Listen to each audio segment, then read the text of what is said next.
Big Bang et théorie du concepteur intelligent. La théorie du Big Bang est actuellement remise en question par de nouvelles données provenant de télescopes spatiaux. Les calculs relatifs au début de l'univers commencent à ne pas s'établir correctement. Et de nombreux points concernant la singularité au début du Big Bang deviennent extrêmement fragiles. En conséquence, de nombreux partisans de la théorie du concepteur intelligent parviennent à affirmer que leur théorie démontre que le Big Bang n'a pas eu lieu. Certains vont même jusqu'à dire que l'univers ne s'est pas formé il y a des milliards d'années. Où est le problème? Le problème réside dans les deux théories. En effet, les deux théories sont basées sur une singularité. Une singularité est quelque chose qui ne s'explique pas et qui ne suit pas les lois physiques, c'est-à-dire quelque chose d'impossible à mettre en laboratoire. Ainsi, toutes les théories ne sont que des croyances, un système de religion, une foi dans les singularités, dans le fait qu'elles existent ou qu'elles ont existé.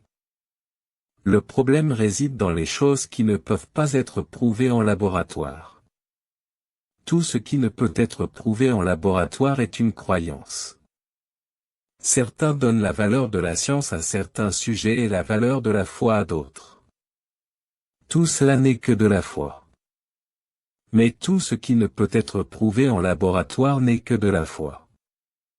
Le problème n'est que l'arrogance avec laquelle l'un ou l'autre veut prétendre que sa foi est un fait.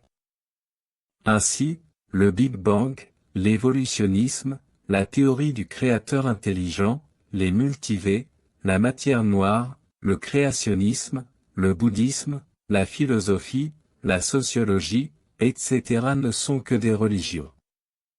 Quoi qu'il en soit, tout ce qui est fondé sur quelque chose qui ne peut être prouvé en laboratoire n'est qu'une foi. Le nombre de singularités que vous acceptez n'a pas d'importance. Une singularité acceptée suffit pour être considérée comme une croyance. Une croyance en sait toutes ses singularités. Le problème réside donc simplement dans l'acceptation d'une singularité.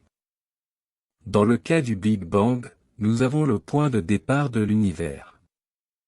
Et dans la théorie du concepteur intelligent, nous avons la singularité de l'existence du concepteur. Bonjour, notre vidéo est terminée, mais vous trouverez bien plus de nouvelles sur notre chaîne YouTube, Buscada Verdad, et sur notre site reformadoresdazode.com. Actualité en vidéo et texte avec divers conseils sur la santé. Thèmes historiques, archéologiques, pédagogiques, principes et vertus, mathématiques et physique, géographie et sciences, méthodologie et bien plus encore. Rejoignez notre chaîne et notre site web et vous verrez des millions de sujets abordés là-bas. Ne perdez pas de temps. La connaissance, c'est le pouvoir. On vous y attend. Jusqu'à plus tard.